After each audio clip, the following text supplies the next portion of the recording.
For some time now, the world's been breaking down into two blocks. We've seen the Eurasian autocrats, Russia, China, Iran, and North Korea, acting very aggressively against the free world, led by the United States and also including Europe and many other free world countries. And what we're seeing at the moment is strategic competition, and Iran in particular using its proxies to put pressure on the free world. It's much bigger than just Gaza and Israel. We've seen Russia push on Ukraine. It's pushing into the European theatre. We've seen Iran now provoking these things in the Middle East. China will be all over the South and East China Sea in 2024, and I suspect North Korea will push on South Korea. This is part of a much bigger struggle between autocracy and democracy, and we'll see. Let's return to our top story now, because we've got a moving story at the moment in the Red Sea.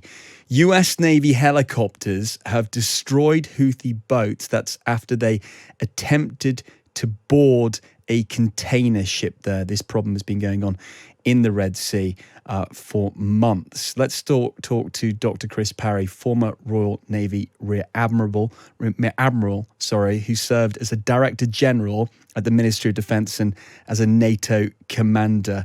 Hello, Chris. Thanks for speaking to us this New Year's Eve.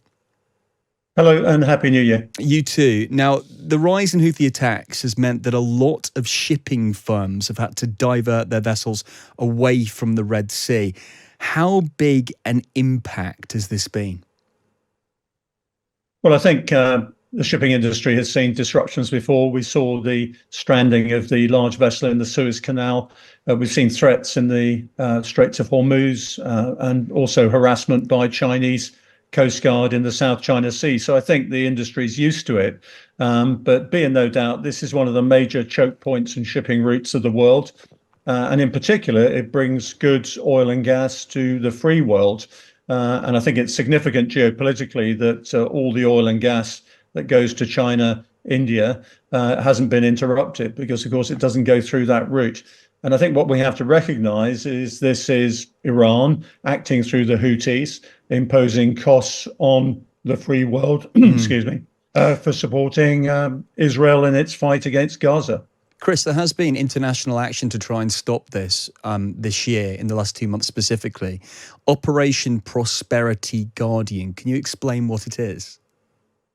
Essentially, it's a naval and joint mission to stop Houthi rebels who are armed with anti-ship and other missiles from interfering with international trade.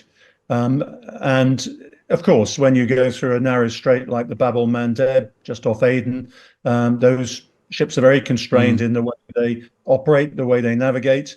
And what has happened is the Americans have led a coalition that comprises the French and also our own Royal Navy in the form of HMS Diamond to protect shipping that is going through there, to say, look, there's a right of innocent passage here. Shipping shouldn't have to be interfered with and attacked in the way it is. And you Houthis are essentially breaking international maritime law. Chris, many of the biggest commercial ships are being diverted around the Horn of Africa. That's an enormous change to many of the plans going through the Suez Canal. What's that going to do to prices in the shops here? Well, of course, they're going to lead to price rises and also at the petrol pumps and in relation to our gas, which, of course, you've just mentioned is also going to increase in price as it comes over. And this is the price one pays for having essentially what is the physical equivalent of the World Wide Web, the watery World Wide Web, being interfered with by what you could say is malware in the form of these Houthi terrorists. And unless you have a free and open ocean, these prices are always going to increase. And I think people in Britain have to realize that unless we actually deal with the threats to the international system, then inflation is going to occur and the price at the pumps is just going to increase. That's why we invest in our defense capability, so that we can go out and deal with these threats. Is this one of the main knock-ons from the Gaza conflict?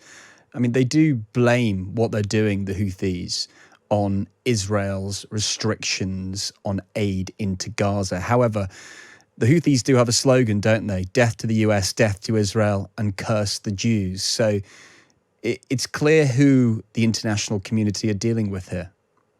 Rick, it's a good point, but it's bigger than that.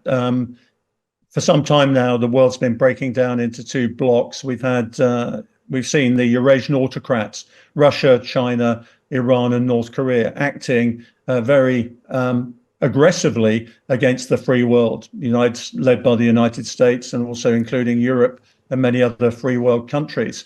And what we're seeing at the moment is strategic competition, and Iran in particular using its proxies to put pressure on the free world. It's much bigger than just Gaza and Israel. We've seen Russia push on Ukraine. It's pushing into the European theater. We've seen Iran now provoking these things in the Middle East. China will be all over the South and East China Sea in 2024, and I suspect North Korea will push on South Korea.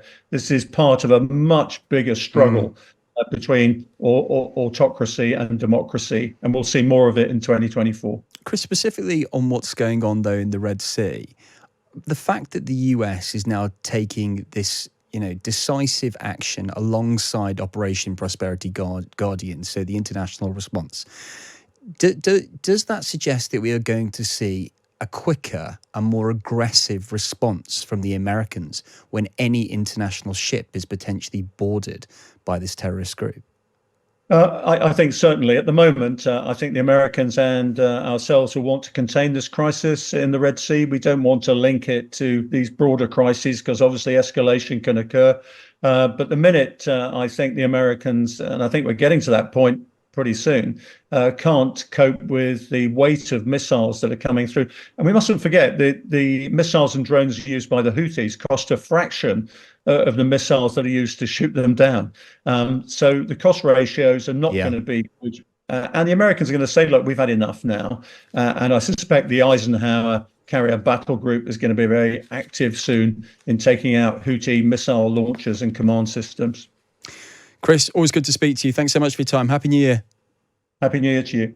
Dr. Chris Parry, the former Royal Navy Rear Admiral, also served as Director General of the Ministry of Defence and as a NATO commander there on that active situation in the Red Sea. If you're just joining us, then US Navy helicopters have destroyed in the last few hours Houthi boats as they attempted to board a container ship, adding to those container ships that are now taking different routes. Maersk has said that for 2 days it will not send any ships up the Red Sea. They will instead be diverted around the Horn of Africa. And the threat there, like Chris was saying, that it could and is likely to add to prices once again in the shops. Could that have a knock-on effect on inflation?